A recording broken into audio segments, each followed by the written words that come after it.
یہ معرکہ ان لڑائیوں میں سے ایک ہے جس نے یورپ میں اسلامی اور عثمانیوں کی موجودگی کو اپنی طرف متوجہ کیا اور اس کی تعریف کی تھی، اور اس وقت اس کا ہیرو نوجوان عثمان سلطان بایزید اول تھا، جس کا لقب یلدریم تھا، جس کا مطلب ہے تھنڈر بولٹ۔ یہ جنگ 1396 میں ہوئی، یعنی قسطنطنیہ کی فتح سے نصف صدی سے بھی زیادہ عرصہ قبل۔ اور آپ کو یہ جان کر حیرت ہوگی کہ قسطنطنیہ کی فتح سے قبل ہی عثمانی سلطنت یورپ میں پھیل گئی تھی۔ سلطنت عثمانیہ اس وقت اناطولیہ میں ایک چھوٹی سی سلطنت تھی۔ وہ قسطنطنیہ کو فتح کرنے اور یورپ کی طرف وسعت دینے کا خواب دیکھتی تھی۔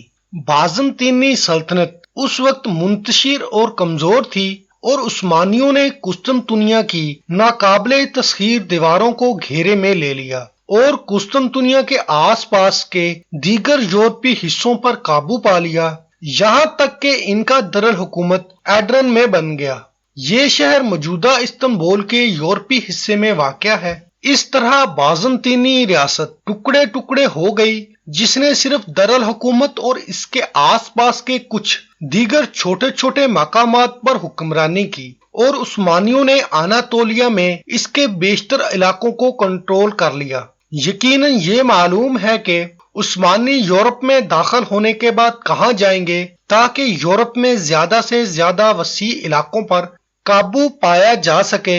عثمانی پیش قدمی مستحکم تھی، اور نیکوپولس کی جنگ یورپ کی عثمانیوں کے خلاف واحد جنگ نہیں تھی، اگرچہ یہ اولین لڑائیوں میں سے ایک تھی۔ 1399 میں سربیا کی فوجیں سربیا کے بادشاہ لازار کی کمان میں متحرک ہو گئیں تاکہ مشرقی یورپ میں شروع ہونے والے عثمانی کنٹرول کا مقابلہ کیا جا سکے۔ یہ کوسوو کی جنگ تھی، جس کی قیادت سلطان عثمان مراد اول نے کی تھی، جو فاتح تھا، اور اس جنگ میں سربوں کا بادشاہ لازار مارا گیا۔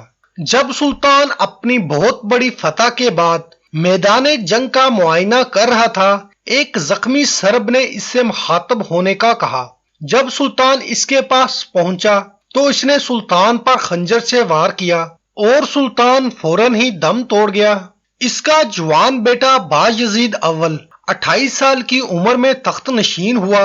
بایزید گھڑ سواری اور جنگی منصوبوں سے اپنی محبت کے لیے مشہور تھا، جس پر انہوں نے حقیقت میں بہت عمدہ کارکردگی کا مظاہرہ کیا۔ وہ بایزید دی تھنڈر بولٹ کے لقب کا مستحق تھا، کیونکہ وہ چلتی فوج میں اپنی تیزی کے لیے مشہور تھا، اور اچانک دشمن کے سامنے یا پیچھے سے نمودار ہو کر اسے تباہ کر دیتا تھا۔ اس طرح بایزید نے کوسوو کی جنگ میں مارے جانے والے سربیا کے بادشاہ کے بیٹے اسٹیفن بن لازار کو اس شرط پر سربیا کا بادشاہ مقرر کیا تھا، اس شرط پر کہ وہ اس سے بیعت کرے، حتیٰ کہ اس فوجی اتحاد کو رشتہ داریوں میں جوڑنے کے لیے اپنی بہن کی شادی سلطان بایزید سے کر دی۔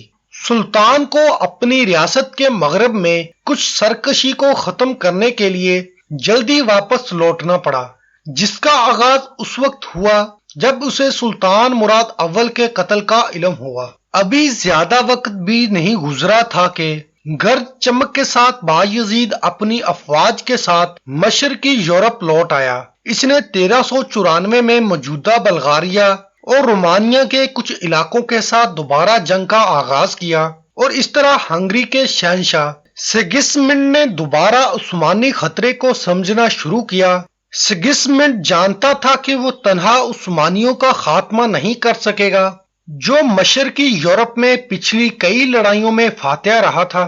چنانچہ اس نے یورپ کی بادشاہتوں اور اماراتوں سے مدد لینے کا فیصلہ کیا۔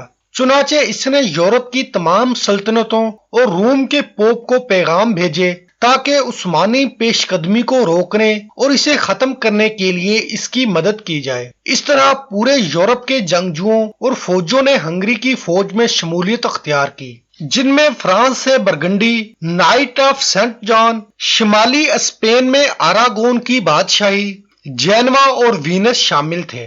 یورپی فوجیں عثمانیوں کی موجودگی کے خاتمے کے لیے 1396 میں مشرقی یورپ میں منتقل ہو گئیں۔ اس وقت عثمانی فوج اور اس کا کمانڈر بایزید تھنڈر بولٹ قسطنطنیہ کا محاصرہ کر رہا تھا، لیکن بایزید اس لقب کا مستحق تھا کیونکہ یہ عام طور پر جانا جاتا تھا کہ زمین اکثر اس سے اچانک الگ ہو جاتی تھی اور اپنی بڑی فوج کے ساتھ دور دراز جگہ پر اچانک ظاہر ہو جاتا تھا اور اچانک حملہ کر کے تباہی مچا دیتا تھا۔